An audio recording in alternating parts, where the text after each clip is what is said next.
Assalamualaikum warahmatullahi wabarakatuh. Perkenalkan, nama saya Kaifiatur Rahma dari kelas F Perpajakan dengan NIM C0D022011. Baiklah, di sini saya akan menjelaskan materi tentang konsep penghasilan dalam akuntansi pajak.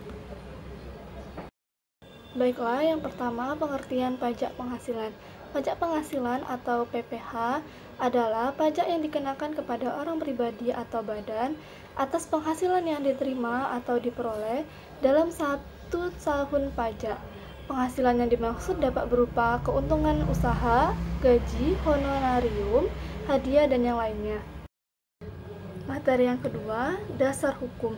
Yang pertama ada Undang-Undang Nomor 7 Tahun 1983 tentang pajak penghasilan sebagaimana telah diubah terakhir dengan Undang-Undang Nomor 36 Tahun 2008. Yang kedua ada Peraturan Menteri Keuangan Nomor 254, Peraturan Menteri Keuangan Nomor 3 Tahun 2008 tentang penetapan bagian penghasilan sehubungan dengan pekerjaan dari pegawai harian dan tetap yang tidak dikenakan pemotongan pajak penghasilan.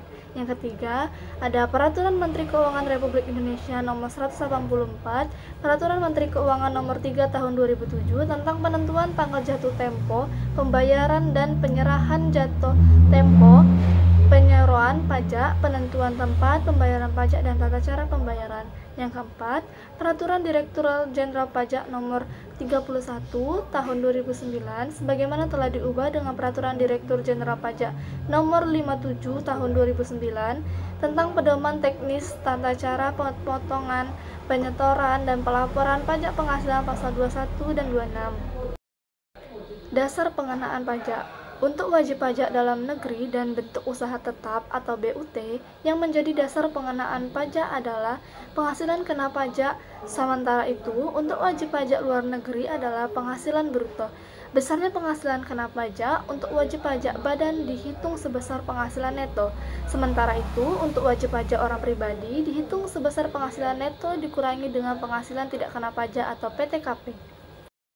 Objek pajak penghasilan. Yang pertama ada bunga, yang kedua dividen, yang ketiga royalti, yang keempat premi asuransi, yang kelima ada hadiah dari undian atau pekerjaan, yang keenam penerimaan atau perolehan pembayaran berkala, yang ketujuh keuntungan karena selisih kurs mata uang asing, yang kedelapan selisih lebih karena penilaian kembali aset.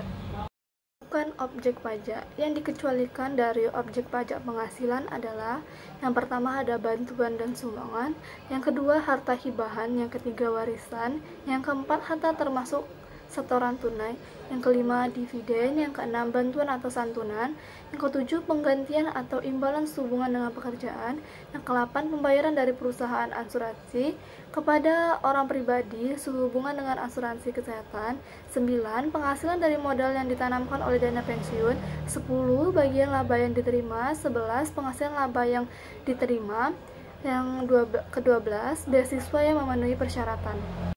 Subjek pajak penghasilan. Yang pertama orang pribadi, yang kedua warisan yang belum terbagi sebagai satu kesatuan menggantikan yang berhak, yang ketiga badan, yang keempat bentuk usaha tetap atau BUT. Pengecualian subjek pajak penghasilan. Yang pertama, sebuah badan perwakilan negara asing, yang kedua pejabat-pejabat yang bertugas dan konsultan atau pejabat lain dari negara asing, yang ketiga organisasi-organisasi internasional yang ditetapkan dengan keputusan Menteri Keuangan, yang keempat pejabat-pejabat perwakilan organisasi internasional yang ditetapkan dengan keputusan Menteri Keuangan. Ini subjek pajak penghasilan terbagi menjadi dua. Yang pertama ada subjek pajak dalam negeri, terdiri dari orang pribadi yang bertempat tinggal di Indonesia atau orang pribadi yang berada di Indonesia lebih dari 183 hari. Yang kedua ada badan yang didirikan atau bertempat kedudukan di Indonesia. Yang ketiga ada warisan yang belum terbagi sebagai satu kesatuan menggantikan yang berhak. Yang kedua ada subjek pajak luar negeri, terdiri dari yang pertama ada orang pribadi yang bertempat tinggal di Indonesia atau orang pribadi yang berada di Indonesia lebih dari 183 hari. Yang kedua ada orang pribadi yang tidak bertempat tinggal di Indonesia atau berada di Indonesia tidak lebih dari 183 hari. Penghasilan yang dikenai pajak yang sifatnya final. Yang pertama ada penghasilan berupa bunga deposito dan tabungan lainnya. Yang kedua ada penghasilan berupa hadiah undian. Yang ketiga ada penghasilan dari transaksi saham sekuritas lainnya.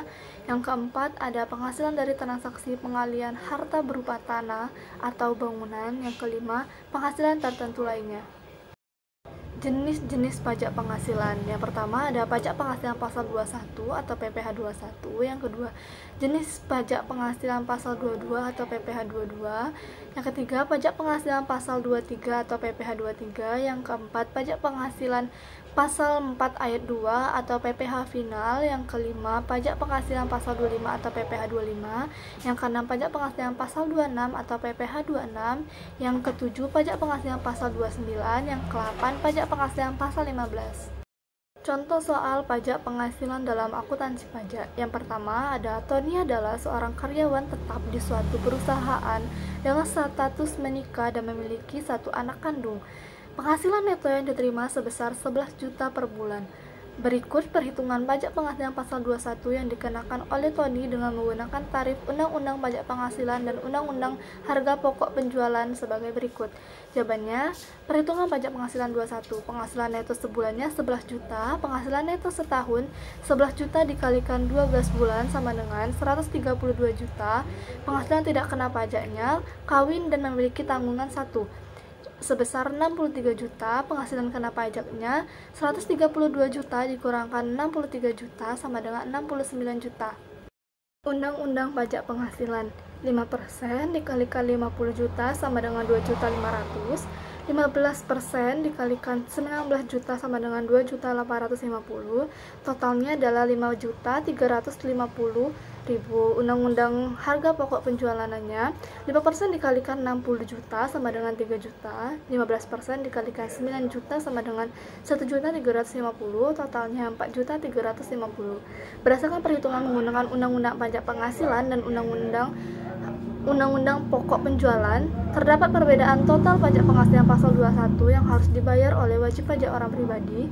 Dapat disimpulkan bahwa menggunakan perhitungan Undang-Undang Harga Pokok Penjualan untuk wajib pajak orang pribadi akan menghasilkan total pajak penghasilan pasal 21 yang lebih rendah dibandingkan dengan menggunakan Undang-Undang Pajak Penghasilan. Soal yang kedua, Leong Pak berkeluarga negaraan Singapura yang bekerja di PT Asia di Indonesia pada Oktober 2020 dengan gaji sebesar 20 juta dan masih lajang karena masuknya Oktober yakni 3 bulan hingga Desember, maka penghitungan pajak penghasilan 21 disetahunkan. Pajak penghasilan 21 yang harus dibayar Leong Pak adalah gaji pokok setahun 20 juta dikalikan 12 sama dengan 240 juta. Biaya tunjangan setahunnya 5% dikalikan 20 juta dikalikan 12 bulan sama dengan 12 juta. Penghasilan netonya 240 juta dikurangkan 12 juta sama dengan 228 juta.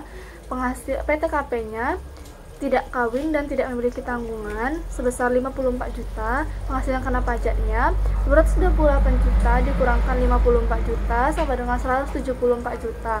PPh 21 terutangnya 5% dikalikan 50 juta sama dengan 2.500.000, 15% dikalikan 124 juta sama dengan 18.600.000, totalnya 21.100.000. Pajak penghasilan pasal 21 untuk 3 bulan sama dengan 3 dibagikan 12 dikali 21.100.000 sama dengan 5.275.